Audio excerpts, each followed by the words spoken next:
It's the Jaden Show, and I am your very excited host, Jaden Cornelious. It's going to be with you for the next 40 plus minutes of wonderment, passion, creation, and absolute beautifulness, because I have got a fantabulous guest on my show today. I don't want to spoil it just yet, so I think we need to watch a little bit of this wonderful guest in action.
OMG. Yes, everybody, it's Kym Sims. Are we going to meet her now?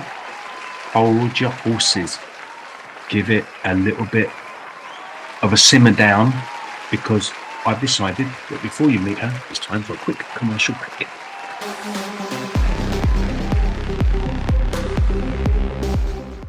Hola, somos We Love the Sea. Somos una fundación sin fines de lucro. Estamos empoderando a la nueva generación para convertirse en defensores del océano y ayudar a salvar a nuestros mares enfermos. Uno de nuestros propósitos es poder compartir información de valor de una forma que nuestros niños y jóvenes puedan empatizar con su oportunidad y derecho de tener un planeta sano, y mediante la biología marina, el arte y actividades de conexión con el mar, ellos vayan conociendo la salud de nuestros océanos. Hoy, We Love the Sea está tomando acción con nuestros guerreros del mar y ellos están haciendo todo lo posible para ayudar a limpiar nuestras playas locales. Están conectando con la naturaleza y empatizando con ella. Hemos creado también una campaña para difundir que nuestra playa es libre de bloqueador solar, ya que en su gran mayoría los protectores solares dañan al arrecife y a escasos metros tenemos al hermoso Parque Nacional Arrecifes de Puerto Morelos. Nos encontramos en el Caribe mexicano, en Puerto Morelos, Playa del Carmen y Cancún. Tu pequeño puede ser parte del programa escolar Guerrero del Mar y convertirse en un embajador del océano. O incluso tú puedes apoyar a un pequeño marino local a ser parte del curso con nuestro programa de patrocinador. We love the sea! We love the sea! Hey guys, I wanted to take this opportunity to let you know about the Jaden Show commercial break starting now. This is amazing news because now every single week you have a couple of minutes to be able to advertise something you want to advertise. So if you have a business, if you have an event coming up, if you have a new album, art gallery, or anything you want to particularly advertise on a show, this is your chance to do it. March and April 2024, the advertisements are free, so please let me know. Get in touch to me on jadencornelius@aol.com. It will be wonderful to hear from you. If you are a charity or a charitable organization or a non-profit and you are advertising something with regards to that, then always your advertising is free. So let me know. You will need to send me between a 1 and 2 minute video around that time, if possible, something that you want to advertise, and I will fit it into this spot. Get on. I'll see you soon. Take care. Okay, enough already. I'm getting impatient now. Let's welcome this week's incredibly special guest, the amazing Kym Sims, everybody.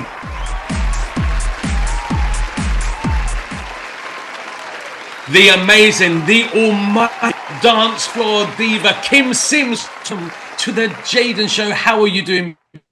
I am wonderful now because we finally connected with all of my conundrums. After all those years of me shaking my tush to music in London, now I'm sitting in front of you, and you're in the US. Say it one more time. I'm sorry, Jaden. Say that last part. In Chicago, US.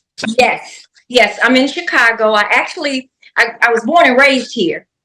And so I moved away. I moved to California at one time, and then Georgia, and now I'm back in Chicago. But I'm actually moving to Nashville to be closer to my daughter and her kids. So, yeah. Is that happening? Actually, in the next couple of weeks. Wow. Okay. To be interview on turf. Yeah, it's different when. When I came back here this last time, I got divorced 20 months ago. And so I moved back to Chicago. And when I came back, you know your surroundings, and you always feel like there's no place like home. Yeah. But with my kids and my grandkids getting older, I kind of want to be closer to them. So yeah, I get it. And Nashville, a great place for music. Oh, Nashville is a great place for a music scene. As a matter of fact, I'm looking into possibly doing some nights just, at a piano bar or something like that. I may even jump on Beyonce and do some country house music. You know what I'm saying? I was going to say, there's the doors opening all the time. Right. And you not do it quietly. Right. Doing it. How did it all start? Because I remember you back in the day, before this interview, you were to for many nights of me boogieing my way in the nightclubs in London. But how did it all start for you? Because obviously you weren't a dance floor diva. So how did Mini Kym, the music, how was the process of getting into the industry? Okay, so I've always wanted to be a singer, and I wanted to just try my niche and see how I could make it happen. Well, I was in a pageant. It was called the Miss Black Chicago pageant. And I came in first runner up, and the gentleman that was the producer of the pageant, his name's Paul David Wilson, and he loved my voice, and he asked me, he said, "Are you interested in singing jingles?" And I'm like, "Yeah, what's a jingle?" And he says, "Well, commercial adverts." And I'm like, "Sure." He said, you've got the right voice, and I'd love to be able to help you do it that way." So that was just like a gift from God, just like plop right down on me, And how old was you at this time? Okay, so I must have been like in my 22, 21, 22. Yeah, that's a long time ago. But anyway, then I'm only 25 now. That is with you. So he brought me into the studio, and as I said, I came in first place for the pageant. And he brought me in the studio, and I did my first jingle for McDonald's.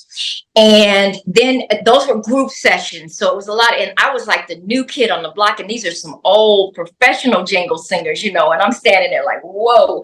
But as I got my feet wet and continued to do it, it became very lucrative for me. Wow. And I got some national spots. And one of my biggest spots was called "I Want a Pop," and it was a Shasta soda pop, and that's on YouTube. And I saw it just not long ago, and I'm like, wait a minute. So anyway, I got my feet wet there. But the other side of it was I was friends with Hurley. Well, really, actually, Steve Silk Hurley's wife, Tony, and I were friends. And Tony was giving a party to our other friend who was leaving town to move to Virginia or somewhere. So Tony and Steve knew that I sang. Everybody knew that I did jingles, and we all grew up in the same neighborhood. So I went to the party, and Tony asked me if I wouldn't sing something for Vonda. And Steve, as I said, they knew I could sing, and they heard my commercials, but Steve was, there, and everybody was there. And I sang "Inseparable" by Natalie Cole a cappella. And so when I got done, Steve asked me if I was interested in, I guess I was at the right place at the right time each time, but he asked me if I was interested in putting down some vocals on a track that he had. And I was like, sure, So that's how I got introduced to Steve on the professional side, but we knew each other as friends, before that. When in the studio, we might have laid Too Blind to See. I don't think it was, I think we did maybe 2 takes of it. And when I listen to it now, I go, oh, I would have done this differently. I would have done this differently. Back in the day, I was just so excited to be there. You know what I mean?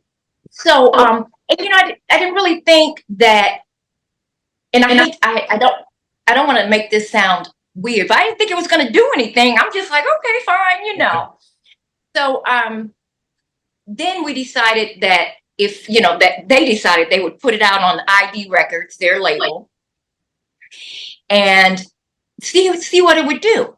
Well, of course, everyone overseas embraced me, embraced the song, and the next thing you know, it was climbing up the chart. And wow, it was like, when I think back on it now, I didn't have a moment, Jaden. At that moment, I didn't have a moment to sit in it. I was running through it. Now, when I look back, I realized, wow, that was pretty cool. That was all right. When you're in it, when you're in the fixes of it, it's a little bit different, So I think I think I appreciate it more now than I did then, if you know what I mean. Yeah, of course. But anyway, so Atlantic Records, East West Records, Atlantic Records for the world, they were interested in it, and so they signed me to a 1-album deal. So I recorded all of these songs and put out the Too Blind to See It album. Take My Advice was my next single, but I wrote a song called Keep On Walking. And at that time, when I was starting to hit the charts with Too Blind, CeCe Peniston had just started to come down on the Billboard chart with her Finally song, right? And so she was looking for songs, and they introduced Keep On Walking to her and her label. And so they gave it to her, but they didn't tell me they were going to do that. So I actually thought that that was going to be my second single. Okay. And so, you know, the business, the way, you know, the way it works, you know, whatever they think is going to work in that moment, that's the way they're going to go. Back then, and for a long time, I held a grudge because I felt like I wasn't being treated fairly, if that makes sense. Really. You know, but now I see it in a different way. As we mature, we can look back on things. And I know it was about the money, making money and making it happen for them.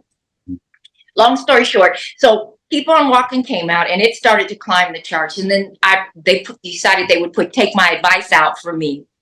And I guess it went to maybe number 6. I can't remember, but that's how it all really started. It just started with me going in the studio with Steve and singing the song. And it was funny because he wrote it with it being based on my life, which was I was getting ready to get divorced. And so it all worked out, you know, and that No Man in the World kind of just stuck with me, you know. Yeah. So that's pretty much really how it all got started. Amazing. That's quite good amount of minutes to sum up that part of your career, because it was, I mean, Europe and England, I know you were like huge. I mean, that right. And that's amazing. And I looked, as I said, when I was in it, Jaden, when I was living it and in it, I didn't recognize and see it for what I see it now, you know, the way I see it now.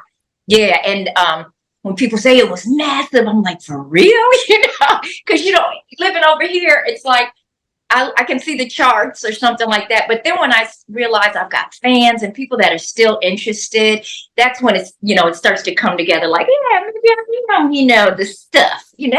You still get to sing those. I mean, do you still do stuff where you get to be Kym Sims and yeah, I've got some gigs coming up in July. I kind of laid back, took some time for me. You know, I felt like I've been kicked around by the industry for a while, and I think I wanted to just sort of do the family thing, if you will. And so I got on the road, started getting back on the road probably in 2005, 2006. And so my biggest audience became the LGBTQIA crowd, and they're the ones that have kept me lifted up to this day. You know, I've gotten a lot of work through that, doing prides and everything.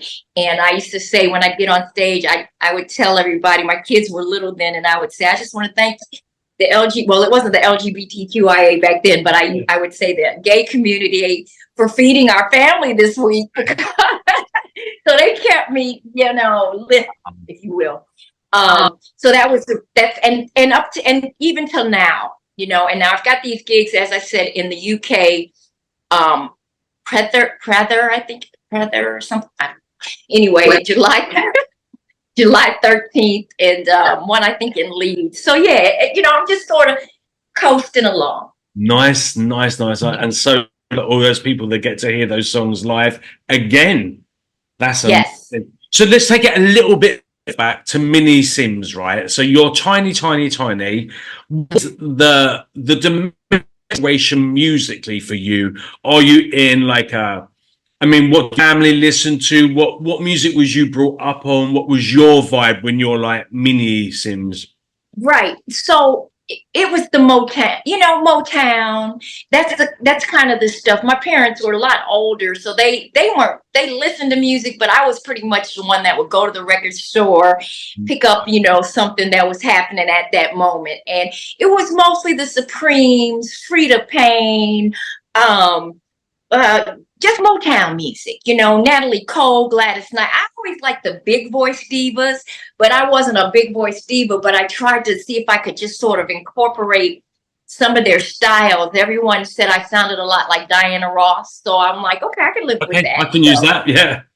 Yeah. So that's kind of where I was. It was more Motown and the girl groups. And shoot, even back as far as Sam Cooke, just listening.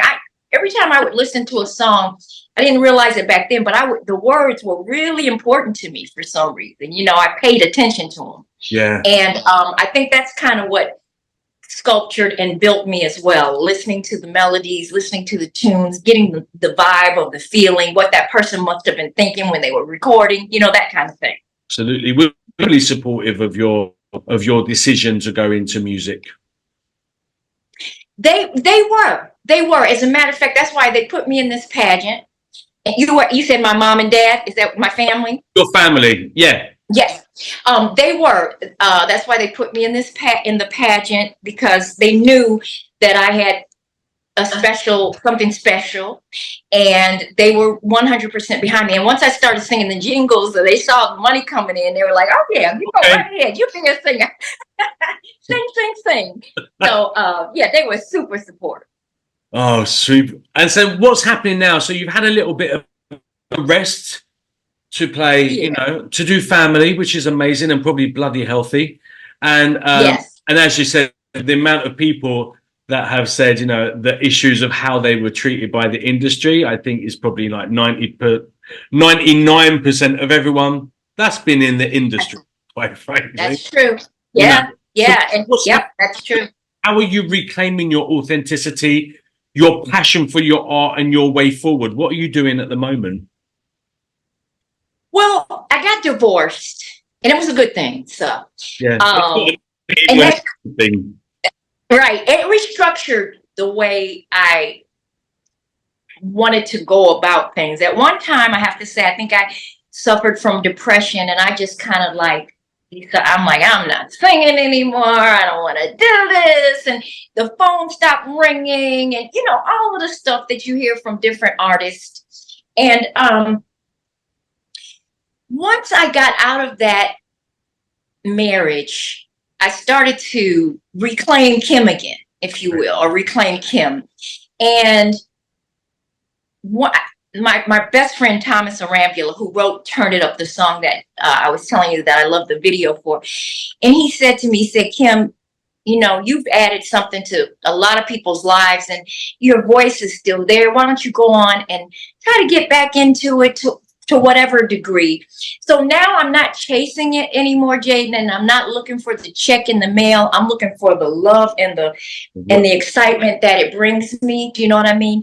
I'm healing. I'm way better than I was almost 2 years ago from the emotional side. And I just woke up one morning and I said, you know what? I'm gonna go on. I'm gonna sing again. Damn it, you know. So I just decided, and so you know, because I didn't even vocalize. I kind of got quiet. And you know, they say if you don't use it, you lose it. You know what I mean? So I it was really like I woke up one morning and I said, I'm going to try to do this again. And no sooner than I did that, people started calling me. And sometimes you got to let certain walls down to let others in. You know, the universe works differently for everyone, you know?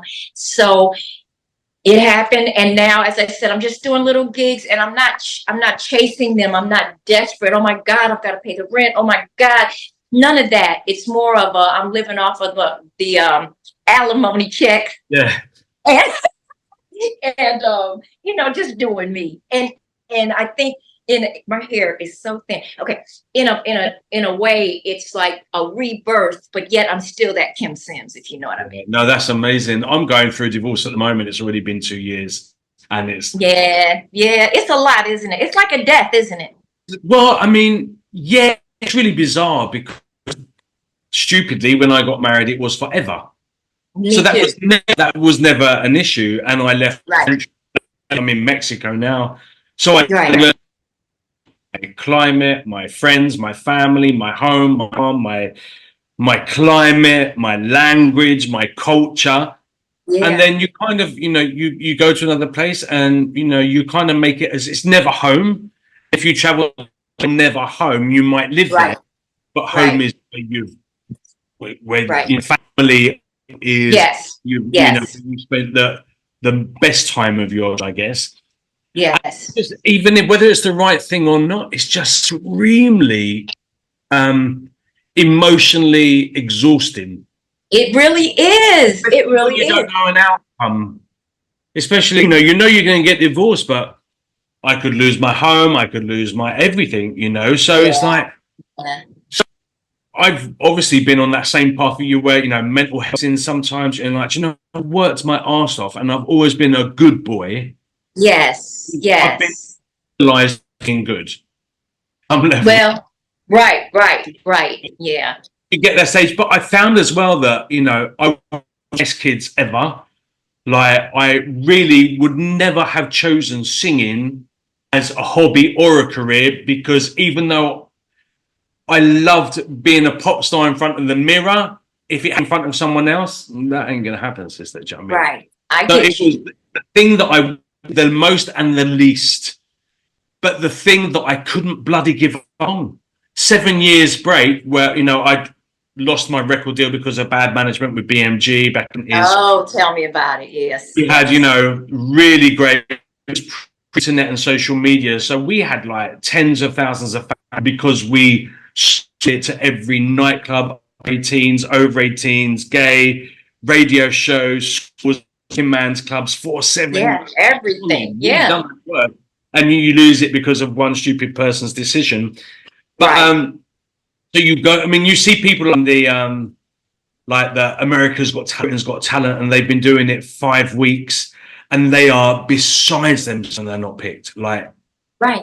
inconsolable. And after doing that for 7 years, even though probably exhausted, part of your life is Kym without being the pop star in that time. Who is Jaden without being the, you know, the pop star The as pop well? star, And yeah. can't escape like it or not. It's Right. like after you just like, oh my God.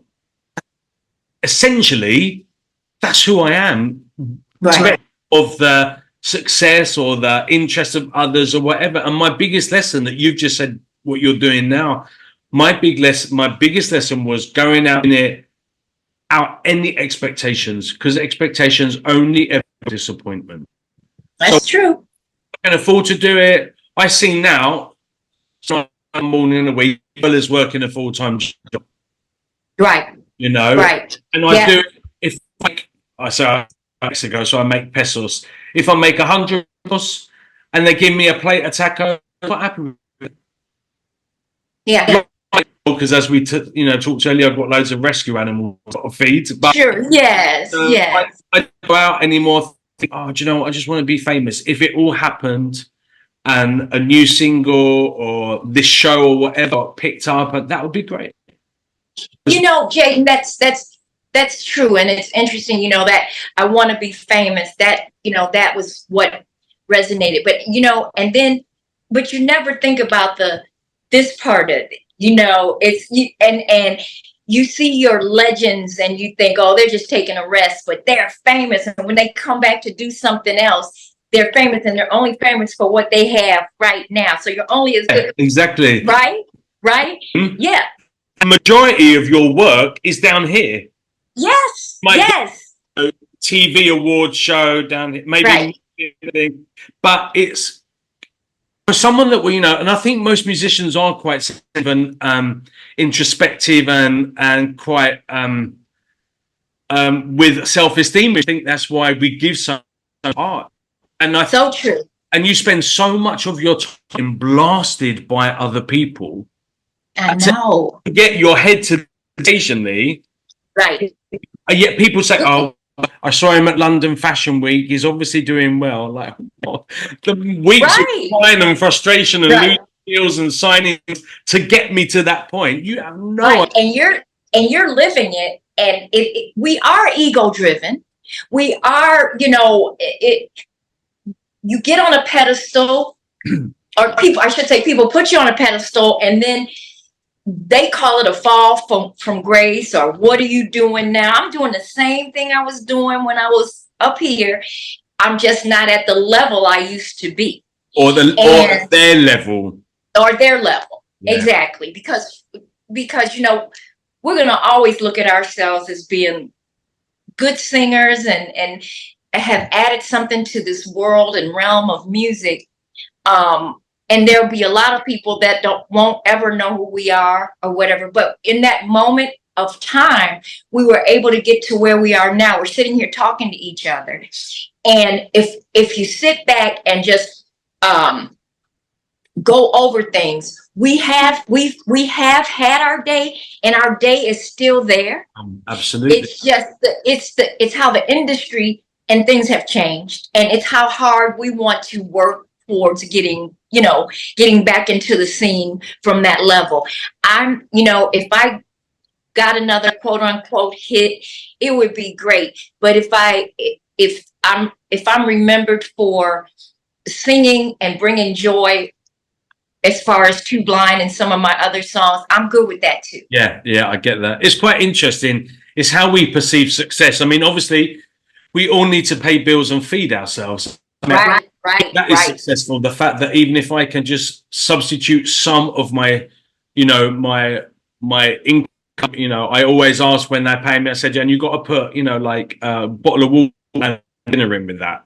Right. Because I'm not going to go home and start wasting the money I've just earned.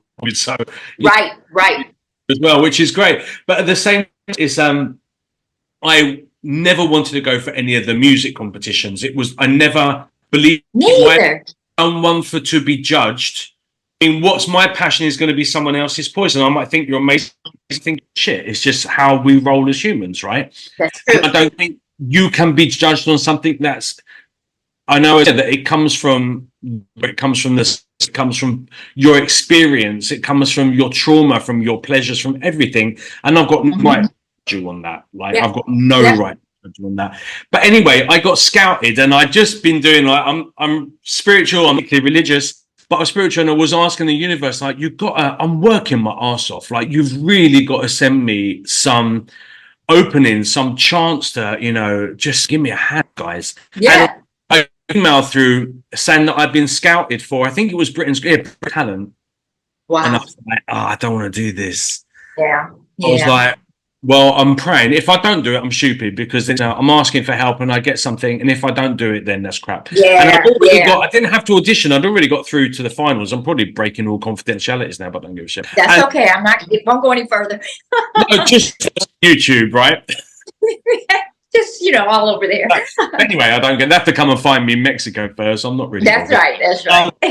So I went and done it, and it was really shittiest experience, because they knew everything about. I had all my videos. My very first interview with Simon Cowell's very first interview when he was a A&I guy at Arista back in the 90s, and they had it all. Used everything. Changed my song last minute. Within 2 seconds. I'm not the best singer, but I can sing. I've been doing it for 32 years, so I've got a voice, even though I'm not amazing.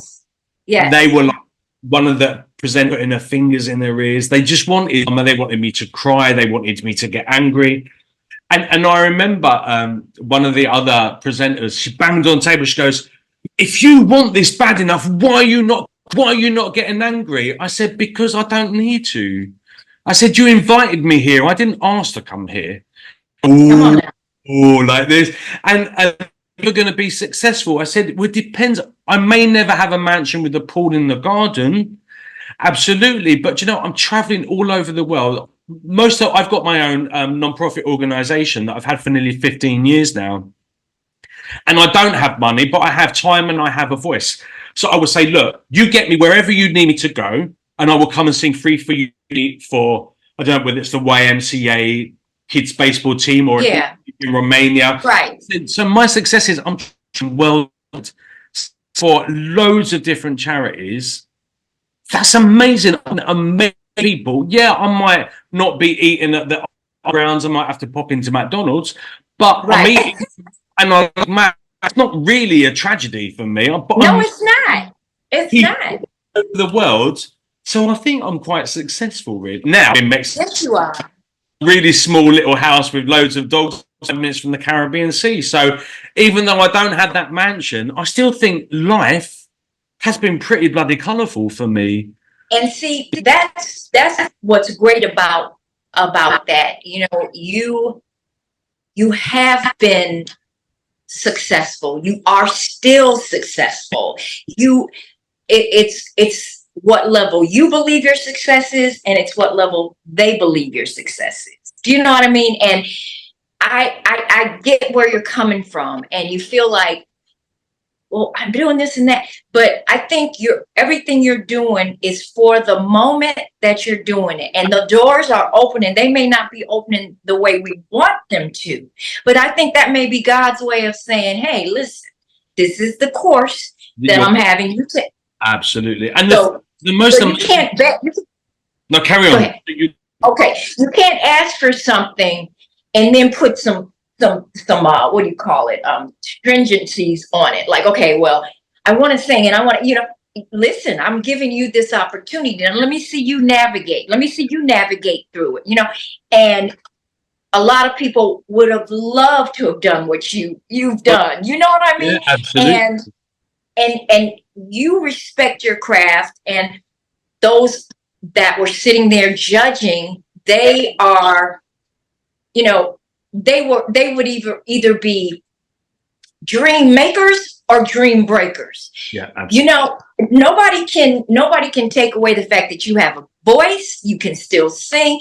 Their opinion is their opinion. Relevant. And my dad used to always say, your opinion really ain't my business. I mean, you got the platform. So now, even if they don't give you the respect you deserve, you got a platform. You know what I mean? So I think the success is there. And I think as artists, I'll speak for me, it's almost like that want more. But it's because of the way the industry treats you that you want more, because you're not, I'm not on the charts. Oh, it's all about, the next. Who's the next? What can be next? What can be next? But at the end of the day, we are blessed that we were even in the pile of the people that wanted the next. Oh, you get what I mean? Absolutely. Actually, back in the day, I mean, now you can be famous just by a pop song.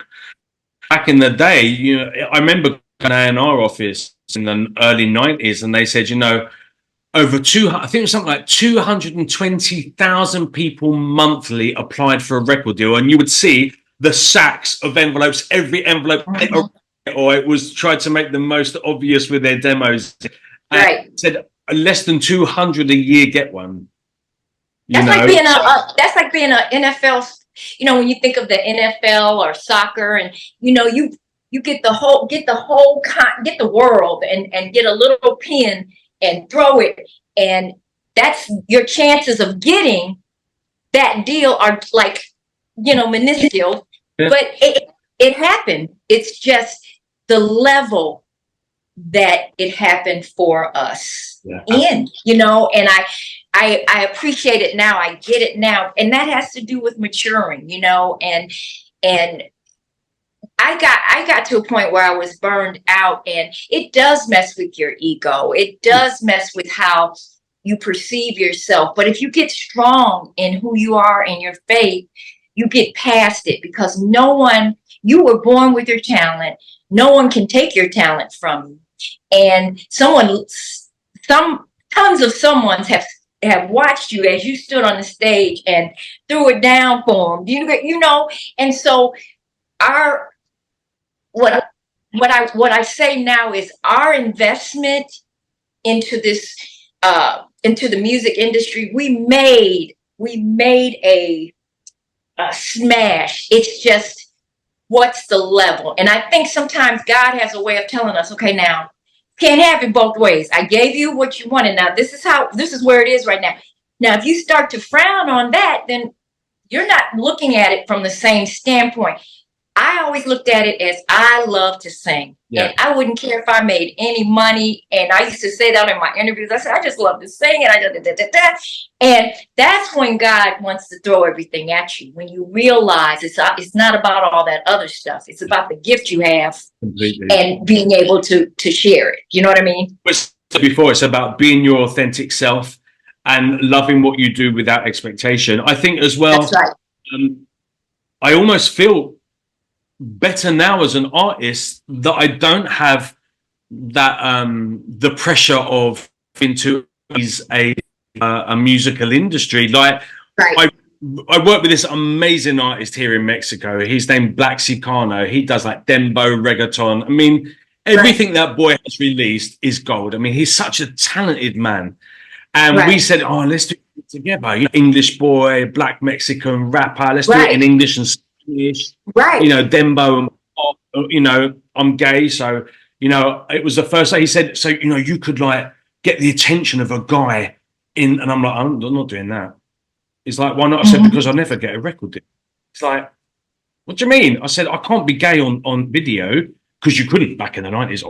So Right, I know. Nearly 50 years old. Fuck, man, I'm doing anything now. I'm just gonna have fun with it. So we recorded this track. I wrote my bit in. I wrote my melody and everything in English. He wrote his stuff. Right. In a really beautiful where we are now, and quite a cool company, States and in Spain.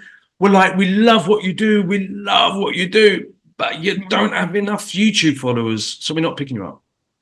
Yeah, see, that's and the way the world is now, you got to have all these followers, and you got to But in essence, you know what I believe, Jaden, it gives us we have, I think, more of an opportunity now than we did then, because everything is more open to just the regular common person. Do you know what I mean?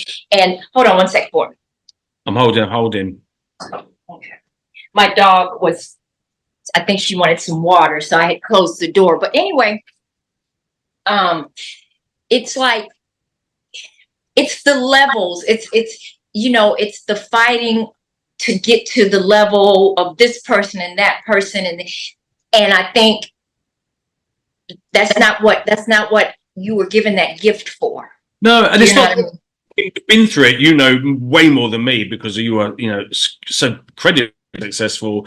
That actually is something to fight, and then when it becomes a constant fight, a constant need, we have to get more followers, we have to, like you said, you were probably emotionally drained after all your touring and working, that you don't even remember the joy of what you'd achieved. Like exactly. Now I watch videos of me when I'm in my 20s, and I'm this loads of hair and no waist. Now I've got hardly any hair and loads of waist. I know.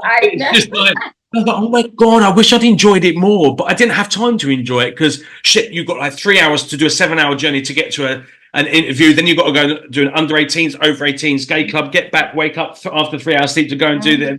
And it's like, you don't see it. So now it's being Kym Sims, and you're doing it how you want it, your authentic self, and whatever happens. Right.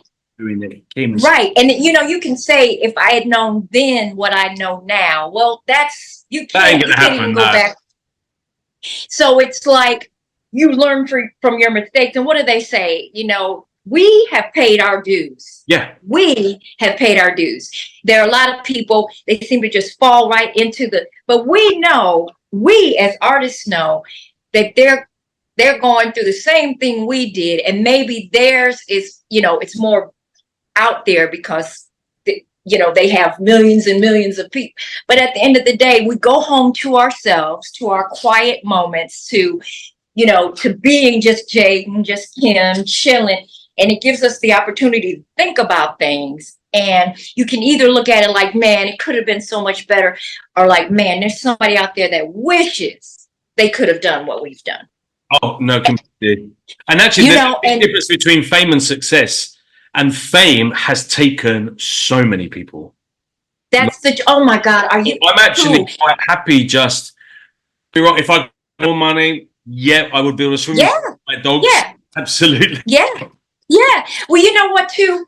I think, people are under the impression, you must really be rich, and, rich and wealth, it's a state of mind. It's a state of mind. Being rich from a financial side just wants you to be richer. You want to be, there's more out there. I've got to get more. But when you're, if you're successful in your heart, and you're doing everything that you were supposed to do from the music side, and now you're housing dogs or animals, and you're doing things that are so much bigger, because see, it's filling your soul, along with helping others. And we can talk about all the things that we may not have established, but I don't see it that way anymore. I think I see it more so as but I did it. Yeah. I did it. And I can still do it. I may not get, like you said earlier, may not get that hit record, but hey, it's a hit record to me. You, absolutely. Yeah, absolutely. And you write, when you write, that's like you put that pen to paper and it's like, shoot, that came from me. It's like having a baby. It's like, you know, you birthed a song and people like it. And, you know, so it's deeper than the financial side and the being rich and the being wealthy. Wealthy to me is health, happiness. Definitely when I get on stage, I tell everybody, I laugh because Beyonce used to always say she was Beyonce and then Sasha Fierce, but you do become someone else when you get on stage. That's that inner Jaden. That's that inner Kym that we can't do on a day-to-day. But when we get up there and you see the response of the crowd and you know that you got this, that's like the highest high. Ain't no money in the world can handle that. You know what I mean?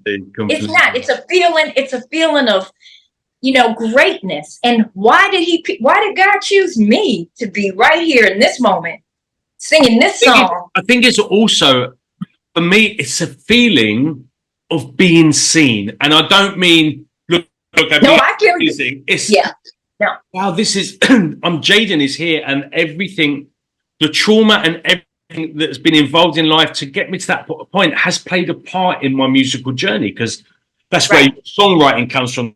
Some of your most intimate performances come from. That's everything. And someone just sees you in them and recognizes, wow, like, I really am. Jaden's existing. Like, it's not just me going through that Jaden simulation every day. I think that's, well, you live with Jaden. You know who Jaden is. You know Jaden's struggles. You know Jaden. Boy is boring as fuck, sister. I tell you, he goes on. I just said, aren't you lucky to be singing every day? I said, I'm lucky, but I'm so bored of my voice now. Yeah, but you know what? And I think that comes from wanting to evolve.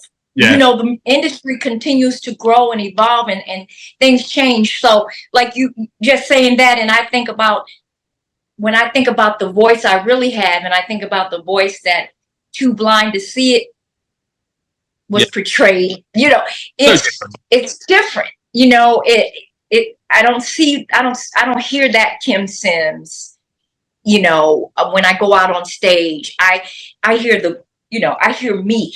Yeah. I hear me, that, and I happen to be Kym Sims. You know what I'm saying? Completely. So what is happening? What's happening for you at the moment musically? What are you doing at the moment? So I've got some folks that I work with in the UK. Wonderful, wonderful people. Met them on Facebook, and we've become like family. His name's Scott Featherstone. He's been helping me get gigs, and also we've recorded several songs. You know, when I go over in July, because as I said, I've got some dates. So when I go over, I'm staying with his family, and we're just gonna go in the studio and we're just gonna sing. And here's the difference, Jaden. When I remember recording the album, and I had some beautiful, great songs on the album, and I'm proud of it. But I was always under the guides of someone else. Okay, we want you to do that. We want you to sing this, and we want you to sound like this, and we want you to Now, when I go in the studio, it's in the guides of Kym Sims. She's gonna sing it the way she wants to. Yes, exactly. Okay, and you know, that's a win for me. Yeah. That's what you call being rich. You get where I'm coming from. Being your authentic. I remember when I was younger, I was this tiny little blonde boy that was super pretty. Do you know what I mean? Like, I just, you know, was marketable just because I was so skinny and this little pretty thing, right? Yeah. And I had a bland voice. Like, give me ABBA, give me Olivia Newton-John, I can sing that shit. But like anything else, my voice was quite. But I was marketable, and I remember like records like, you're good, but you need to sound more black. I'm like, but I'm a little 20-year-old white boy. Right. I'm like, okay, so I thought I can't sound black. Like, oh, I was a big Whitney fan, a Luther fan, and all of that. But I'm not going to sing like that, right? You know. And the closest thing I was really heavily into Tony Braxton 90s and that, you know. And the only thing I could do was kind of just like clip my voice a little bit, and like, you know, she would go like, "Who do you think I am? Yeah. Don't you?" And I could kind of do something a little bit like that on a white scale, right? So you were developing your style. You were developing your style. My voice in that taken from everything. So I recorded this song and I had to go. So I demoed this song and I had to go to this producer's house who was going to kind of master it for me. But he didn't know anything about me. He just heard the chat the day before, and I had the address and the London Underground pass to get there, and that was it. And I turned up and I went, "Hello," and he went, "Yeah." I went, "I'm Jaden. I've got an appointment with, I can't remember his name now. Anyway, at 5. Jaden. He goes, "I was expecting some like black teenager." I'm like, "No." He goes, "You've got to change your voice. You look nothing like your voice." You're damned if you do, damned if you don't, right? Really? And nowadays, it's like, if you sound like, we'll use Tina Marie for an example. Tina Marie, white girl, but singing like a sister, but she had her own little niche. She had her own lane. There's only one Tina Marie. You know what I mean? Yeah. And she didn't, I don't know what her how she developed her voice. I don't know if she just sang it the way it came out or if she perfected different things or whatever, but she's synonymous for being that sound of the white girl sounding like a black girl. You know what I mean? Dusty Springfield as well, and Lulu on some level. They both. Oh my God, Lulu! Yes, yes. Yeah. I was really met her once, and I had recorded one of her tracks, and she's fierce. Like, I would not mess with her for any money in the world. Like, that girl is hardcore talent, hardcore fierce. Like, she really is. Well, as an artist, just hearing another artist give accolades to an artist, that's important for me. I love to hear an artist come back and say, Kym, Kym had this really great. She did this and that. That's such a gift as well, to be able to speak on an artist and give them their flowers. Talk about how fierce they are. I think that's part of it too. And I think we've lost a lot of that, being more old school. I think it's about getting back to the voices and getting back to the sounds that we love and that we know we can produce and we can put out there. You know what I mean? Well, I think we kind of thrive on negatives. I watched this really interesting interview with Pink, and I can't remember it word for word, so please excuse me. This is just like, I remember, but they said to Pink, like, "What do you think of Madonna and that look she's got at the moment?" I can't believe that we're in an era where you're still asking me about the look of a 60-year-old successful multi-billion selling ordinary. Exactly. What does it matter if she takes off a leg and wears a pink hat? This is Madonna. Ask me what I think of her vocally and what shit that girl is doing singing live up to her. She is unstoppable, mate. Right. Ask me what I think of her look. Like, have we not surpassed this kind of stupidity yet? I know. It's always a comparison thing, or, I would always get, so Kym, how do you feel knowing that this person, did this and they, they've reached this height? And I always say, we both been there. It's just to the level. Yeah. She been to Dubai, they've been to Dubai, so have I. Yeah. It's like that. It's like they pit you against each other. Yeah, of course. You know what I mean? And I don't think, as artists, deep down in our spirits and in our souls, I don't want to be pitted against you. I want to see you win. Yeah, absolutely. That's how I feel. Your success. You know what I mean? Absolutely. Right. And so I said we've realised. I was telling this guy the other day that I didn't record his interview, so I've got to do it again. But we've realised the fragility of our industry now since COVID. That in literally 1 or 2 hours, everything can stop. Unless you find a way to evolve in that particular situation, like collaborations in your own stuff like that. We know our fragility. So it's even more important now that we should be celebrating each other's successes in these times, working with each other, collaborating with each other, helping each other, building each other, rather than just saying, "Man, that plastic surgery, that's shit." Like, no. Madonna, if you're watching, you look fierce, girl. I would look like you if I could, if I wanted to. Yes. Like, do you the best way you can do you. right? That's right. That's right. And you know what? There's only one you. There's only one me. Often imitated, but never duplicated. I don't care what they say. We're fabulous in our own lane. And you know what? The hell with everybody else. Because no one, and I'm not, you know, I'm spiritual. I'm not a Bible thumper and all that stuff. But no one can take away from our journey. Nobody can.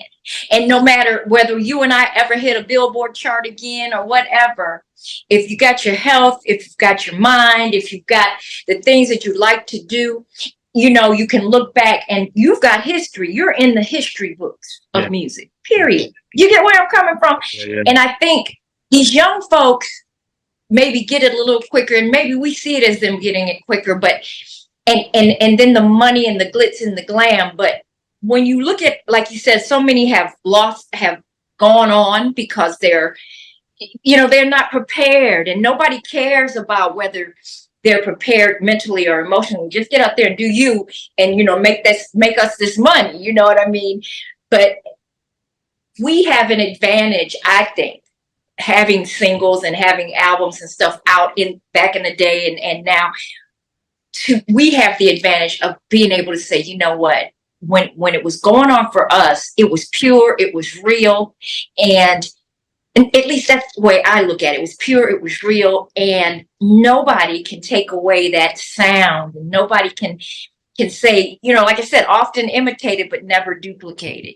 We stand alone. We stand alone in our stuff, and the arrogance or getting full of yourself. I've never been that person. I've always been grateful for everything that has ever come my way. And I think gratefulness is important, because as I said earlier, there are people out there that will never get the chance that we had, and there's a reason for that. There's a reason for that. The level, being on someone else's level, it doesn't interest me. Being on my level interests me. And if I happen to pass you by when I go there, you know what I'm saying? So I started this campaign. I read this book many years ago and I've forgotten it now.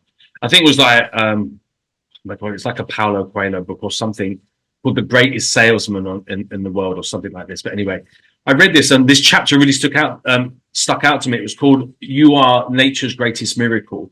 There is no one before you, no one now, and there will never be in the future anyone that walks like you, talks like you, has your genetic your footprint, everything. And so I started this campaign just getting people to say, "I'm nature's greatest miracle." Like no one has your laugh, your smile. I mean, nothing. Like whatever you, as long as you're true to self, you are the most incredible Kym Sims on the planet. It's about celebrating not only our uniqueness, but everything that entails. Like that, you're just fucking amazing because you're the you in existence. Right, and that's everyday life. That's everyday life. Your every walking life. He's so egotistical, thinking he's so great. I'm like, I'm not saying I'm great compared to anyone else, but I'm the best Jaden Cornelious that there's ever been. Absolutely. Darn it. And it's true though. It's so true just because, I believe that we're the chosen ones. Yeah. There's, you know what I mean? We're the chosen ones. Why were we born with voices? Why were we born with this gift? And are we using it the way it's supposed to be used? Are we doing what was given to us? Are we doing the best we can with it? Do you know what I mean?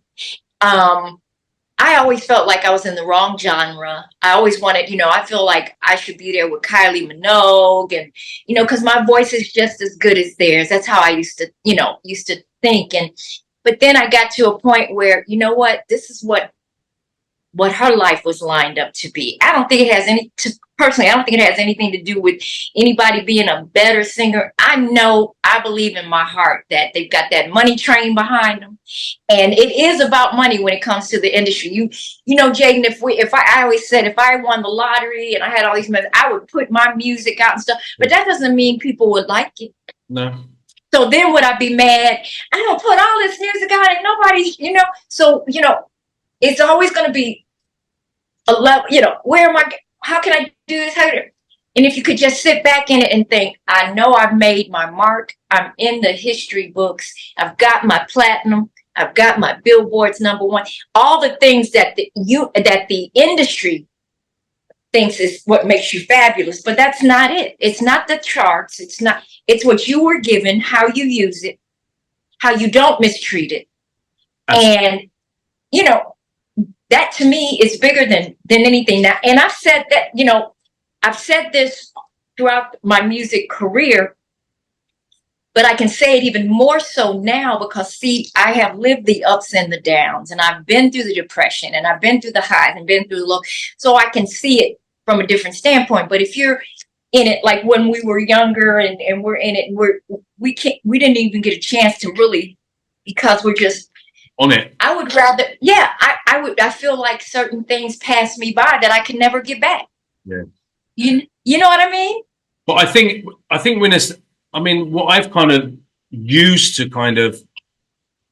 help me deal with that, because it is a lot to deal with, like when you've turned down opportunities because of the opportunities I turned down because of my shyness was unbelievable. Like, really, the things that I was offered, I was like, no, I can't do that. I'm really sorry, because I was so timid. Yeah. And I get that. Yeah. Then you think, what? But you know what? How I look at that, you turned it down. It wasn't meant for you, baby. Absolutely. What is meant for you won't pass by you. That's period. Absolutely. And that's a fact. That's a fact. And I believe that, me wanting to sing my song, Keep On Walking. But look I may not have made it a hit like CC. You know what I'm saying? Your song was a hit. Right. Went to the top 10 on the R&B chart. And here's the other part of it. Being a writer of it, CeCe goes around the world and performs it and does a fabulous job. And I just go to my bank account and see what my residuals look like. So there's a plan, there's a method, okay, Kym, you didn't get to sing it, but guess what? I'm going to keep giving you a little piece of change. And I can still sing it when I want. And you know what's so funny, Jaden? I have gone my whole career, never sang the song, because I felt like, well, I can't sing her song, even though, but then, honey, Whitney Houston came out there and she took it all to another level when she put, when she got to singing Dolly songs. And you get where and it's like, now people, when they hear it, first thing they say is Whitney. But Dolly's not crying because Dolly's getting them residuals, honey. She's all right. So I think, having said all that, I think placement and how things happen for us are for a reason. Absolutely. Placement, where we are placed and what we do. And as soon as you start to try to compare yourself to this thing or that thing, you're giving into what the industry wants you to do. Absolutely. And, and that's not fair to us. No. And I'm too old for that shit now. I don't want that anymore. I'd like to be successful. I'd like to earn money. But I remember speaking to someone who, their daughter, I can't remember what she was doing now, but their daughter was just gone viral on TikTok doing something. And, so she started getting sponsorships and stuff like that. And now she has to put out quality content on every other day. If not, they're taking the wages, and I'm like, I might want to go down the beach tomorrow. I haven't. Right. There's a price to pay. I might want to, yeah. I might get dengue and I can't do anything for a week, and then I get dropped because I haven't put out my content. I don't want that. Right. What they say, you're only as good as your last song. You're only as good as your last hit. Last content. And I don't believe that. I'm as good as my last hit, if not better. Yeah, and the next one's going to be better than that. Right. Yeah. And if it doesn't do anything from a revenue side or anything like that. I still am able to get up there, sing my gift, and be like, and give it to, and somebody out there is going to be able to hear it and go, I know that. Yeah. So in essence, it's wealth and richness and success. Like I said, I believe it's a state of mind. If we look at success from the money standpoint and we don't have money, it's a sad life. Yeah. You know, we're feeling, you know. I recorded and released a track last July, actually. And I said, look, I can't afford to, you know, back in the day, people wanted you to record their songs. Now people are like, you know, you kind of need to pay for studio time. I'm like, I've got nothing, mate. I've got, I live in the jungle in Mexico. I've got just enough food to feed myself because my animals will eat before I eat. Like, yes, they don't want to go out and get a job, you understand? So it's everything. So that's right. Well, that's cool. You make a video, do what you can do, and we'll give it a go. So I thought, you know what? I feel really blessed. I'm 51 now, but I was like, you know, I'm a 50-year-old man. I done classical and I done pop in the 90s, pop R&B. Then I became like classical crossover and stuff like that through the noughties and released self-released 3 albums. And someone's asked me now to do a really cool disco pop track. I get to be a diva again at 50 years old. That in itself is super successful. It is. It is because you're going. You know, it's almost like Jaden, like you come full circle. Yeah. Well, someone wanted to hear me. That was the magical thing. It's like I know. Yeah. Need to sing a song. Yeah. Right. Release it on their label, and I'm 50, and all I've got to do is sing it and do a little video. And I'm super blessed where I live. It probably wouldn't have looked the same if I lived in West London. The fact that I live in the Caribbean is amazing. So we got to use the beach and a friend's restaurant and stuff like that. Yes. Oh, yeah. I thought, well, I have no idea anything technological. It's just way over this old boy's head. Like, me too. Atari Space Invaders is where I left it, you know. Tell me about it. Tell me about it. I'm going to try it. I've got YouTube tutorials. I've got a friend with a camera. So we're going to go out and make a little video, just a little fucking video. And I got all my mates. I was watching, like, the day before the video, I was like, right, I need some ideas, man. Like, so I'm watching Sam Smith, Harry Styles. I'm watching all this. I'm like, oh my God, there's all these like really young, teenage, beautiful people, and they seem to be in bed with everyone, like male and female. And I was like, okay.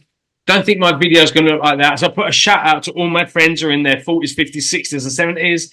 I'm like, let's pack up this place called Layla and let's shoot a music video. Right. It was me with all my 40s, 50s, 60s, and 17-year-olds dancing in the beautiful, you know, restaurant.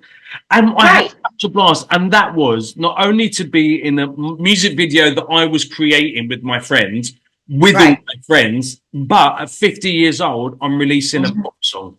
I was like, and recognition is for who? I mean, I look in the mirror every morning and I recognize that I'm me. You know what I mean? And recognition can kind of beat you down in this industry if you don't figure out that, you know, it's not all about that. Go back to the gift. You've got the gift. Yeah. And to you and I at our ages to try to even think that I could come out there and do something that is popular now, it's unheard of. It's not even my style, if you know what I'm saying. Yeah. So you could, for me, vocally you could, but vocally I could. And I get that. 18, and you know, like there's no way I'm going to take my top off on stage because you know. A one pack. And I'm not trying, you know what the other thing is, I'm not trying to get the 18 and the 20. I know they buy music. I'm still hanging out with the folks that, you know, made my stuff popular back in the day. Yeah. If that makes any sense. Now, granted, you know, you always want to try to evolve and stay fresh or whatever. But, you know, the last thing I want to be is compared to somebody that's 20, 25 years old. If anything, you and I paved the way. They might want to be like us. That's how I have to, and you know, I going through therapy, because I think I've always been the kind of person, not arrogant, not just very happy to be just where I am in this moment. And I've always been that way. So I think I was a little bit lazy. It's going to come to me. I'm gonna just let it come. But it's taught me a great lesson. You know, you put out what you put out, you get back. It's karma, if you will. Yeah. And if we can stop looking at it from, okay, yeah, I got it back, but I didn't get this. You got to go. What I put out, I put it out, I get it back. That's the gift. Yeah. That's the gift. Easy. You know, like if you're asked to sing, like for me, I've been, you know, like I've done over 6,000 shows. I've sung in front of over 300 million people worldwide, probably way less than you. Oh my God. And you're in a restaurant and there's 3 people and they're talking while you're singing. And and I have to go, do you know what? I'm still doing what I love. I'm going to sing a Whitney track now just because I love that song. And I get into the song that I'm singing. I don't give a shit whether they like me or not. I'm having a nice time. I'm back as a 16-year-old boy with my hair brushing in front of my mirror going, how will I know if he loves me? You know, I don't care whether they like it. And it changes it from the, no one's looking at me. They don't care. They don't realize the work and the effort I put in to be here. All of a sudden, I'm like, I don't give a shit. I'm singing now because I want to be Whitney for 3 minutes. That's right. That's right. And you know what? You're doing Whitney the Jaden way. Okay. Yeah. And you know, at the end of the day, anybody that's not listening, you know, I'm standing on this stage, people talking and not listening. I'm listening. I'm sounding good to myself, you know, and I'm being paid to be up here. So your acknowledgement of me, it's okay. I would love for you to be. I would love for you to be listening and paying attention. But if you're not, it's okay because I'm gonna still go home with what I need to go home. Yeah. You know, it's not an ego thing. I think it's like I said, we've been given a gift and we were smart enough and lucky enough to realize we could probably capitalize off this. God didn't just let us fall into it. Do you know what I mean? Absolutely. It's not, you know, it's a blessing bigger than we will ever know. And you know, sometimes people, you know, oh well, that was good, but good's not good enough. Yes, it is. Yes, it is. Because in somebody's mind, you know, I can't begin to tell you how great it feels when somebody DMs me and Kym Sims, oh my God, your song was the what do you call it? And like the journey of my life when I heard that song. And I've been in somebody's house that I don't even know. Yeah. You know what I mean? In a completely different country that you probably never visited. Exactly. And here I am singing something and then they feel great enough about what I've done to let me know that I did something special in their lives. You can't buy that. That's priceless. Yeah, you know, absolutely. Especially as you get older into the scene, you can really look at it and say, you know, that's bigger than everything. No, and we are famous. We're recognizable. People know who we are. That's big. You know, it's big. And if that's what it was that drove us, if that's what it is that drives us, then keep doing it. But don't do it with the expectations that it may do great and it may not do it because you do it for the love of it. And if it's meant to be, it's gonna be. Absolutely. And you don't know that one person that's sitting, talking, eating tacos while you're singing would be the person that signs you up for a multi-million-pound deal. You don't know. You just never know. I mean, when you think about just my story of how I was in a pageant and the producer I began to sing jingles. I'd have never thought about, you know, so timing and just being thrown into something like that, you know. So I think, I personally think we're here. We're still able to do our things. You know, we're still in good shape.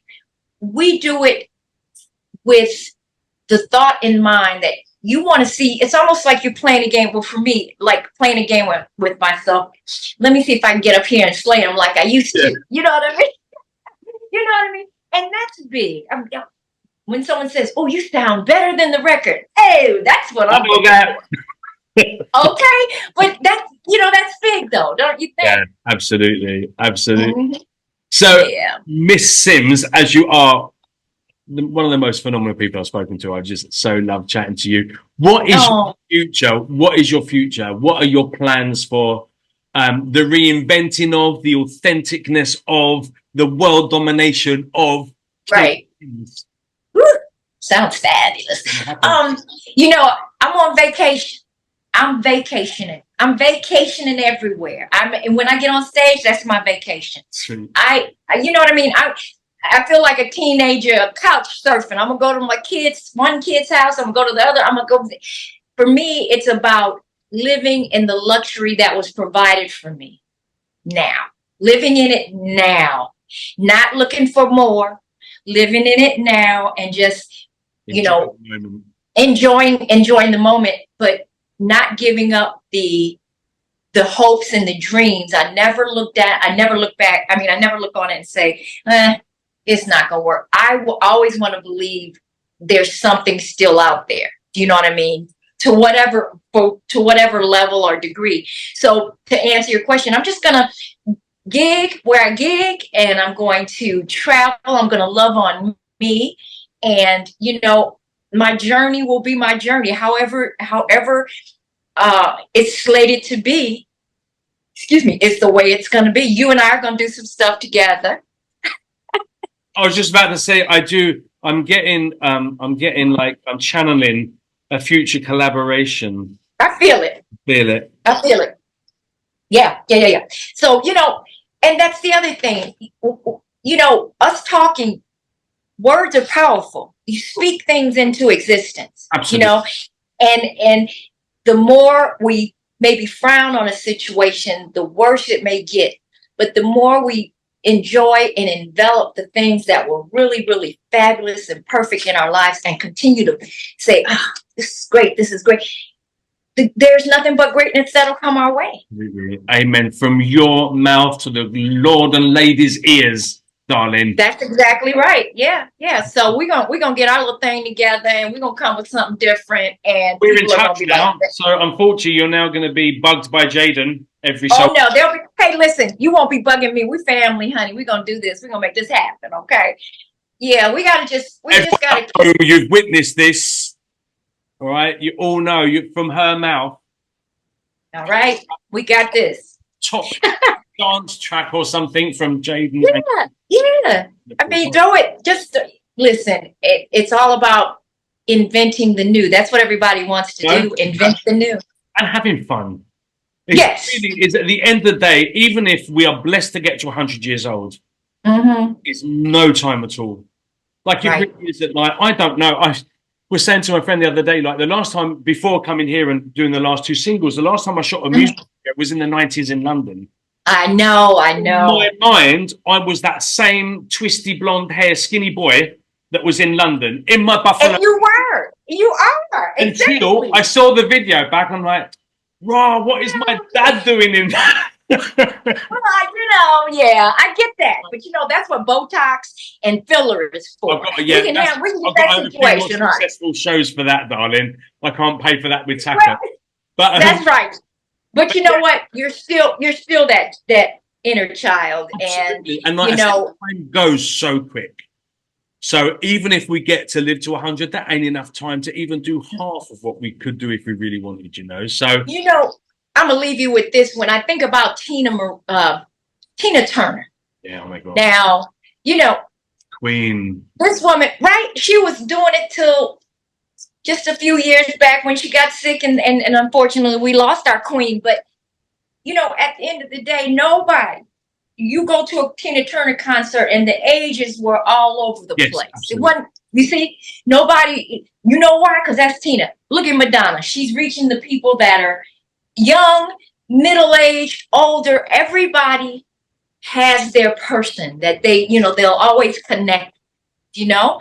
Mm-hmm. And I used to say, and I think for women, and you may have a different spin on this, but I think it's harder for women. I think men can get out there and compete against a 30-year-old, and you're 50 or whatever, and people will, you know, be okay. Yeah. But you take a woman who's starting to show her age and starting to, you know, bit older, if you will, or mature. I like to say seasoned. I'm seasoned, honey. I'm at the top of the seasoning rack. You know what I mean? So, I mean, at the end of the day, you got to stop trying to compare what it is that the world wants and come up with something different that the world didn't even know was out there. You know, well, the creation that you affect itself as well, right? Because like right. you only do you to the, you know, there is going to be no one else but. And I think right. I think it is difficult, especially now, you know, even for men as well as women, because now men, you know, like if I spend too long on TikTok, but if you see people like you see, you know, like all these actresses, how they looked in their 20s and how they look in their, you know, how they are now, and they still look beautiful. You look at Anya from ABBA, one of the most beautiful girls. Olivia Newton-John. I was so lucky. I've met her and chatted to her so much. You know what I mean? Beautiful, beautiful at 70 years old. You look at a man, stunningly amazing, like say for instance, like Clint Eastwood or Harrison Ford. Right. Oh my God, like beautiful men, not so good looking older. No. But I tell you what. You take I can't think of some of the younger artists, like, you know, let me think, just a young actor that's out there. If they could live the legacy that a Clint Eastwood lived, absolutely. You get me? So I mean, they're striving to get to that level. Absolutely. But just keep being you in the best way you can do it. You know, exactly. And you know.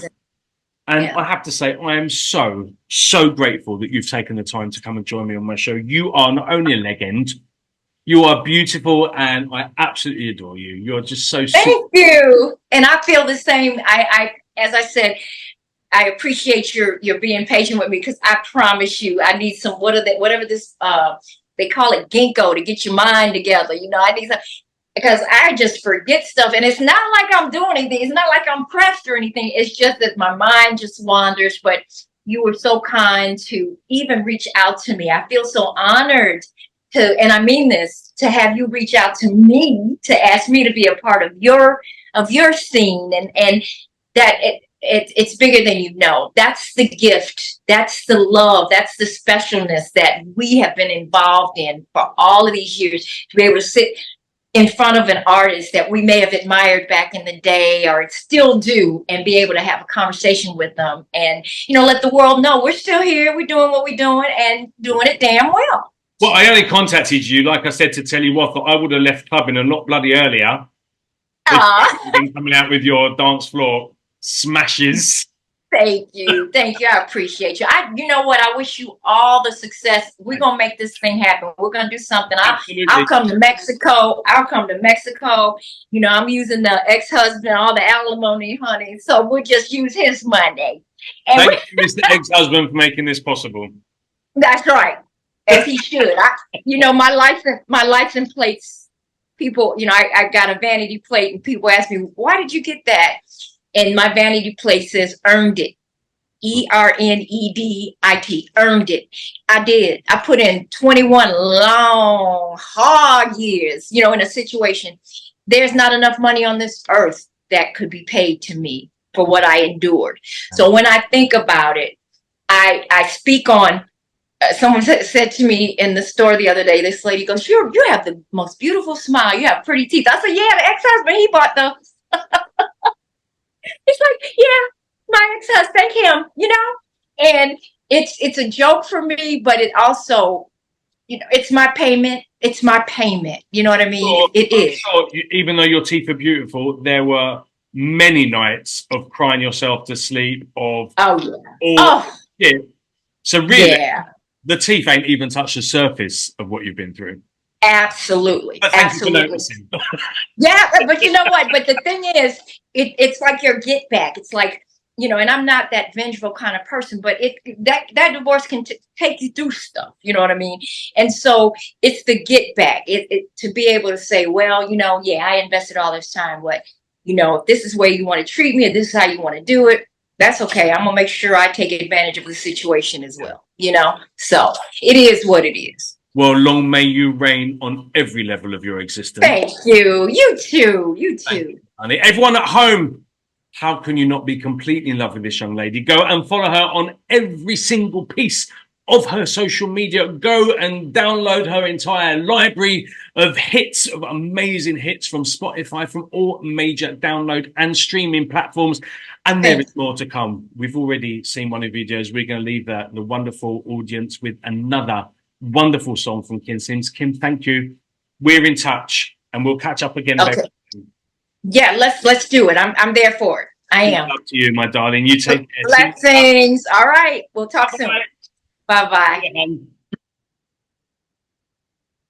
I have no words. What can I say? What a phenomenal, talented, immensely lovely human being. Kym, thank you so much for being on my show. People at home, before you go and make your cup of tea and cheese sandwich, make sure you go and follow this young lady everywhere. Go and check out all of her social media platforms, and also make sure you download the plethora, the history of music that is Kym Sims from all of the major music download and streaming platforms as well. You will not be disappointed. You know that anyway. And just please make a note in your diary that Kym has agreed to do a collaboration with Jaden Cornelious. So this is a date you can be waiting for, but I just need you as a witness just in case. Thank you so much for being part of my show. I hope you've had a lovely time watching as much as we have had chatting. I can't wait for next week to bring you another fantabulous person. Please enjoy your next week. Please take super care of yourself. Please find something beautiful in every single day. And I will see you next week on the Jaden Show. Be good, stay safe, stay beautiful. I'm going to leave you with another song from Kym Sims.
It's time to come together, 'cause we're here to turn it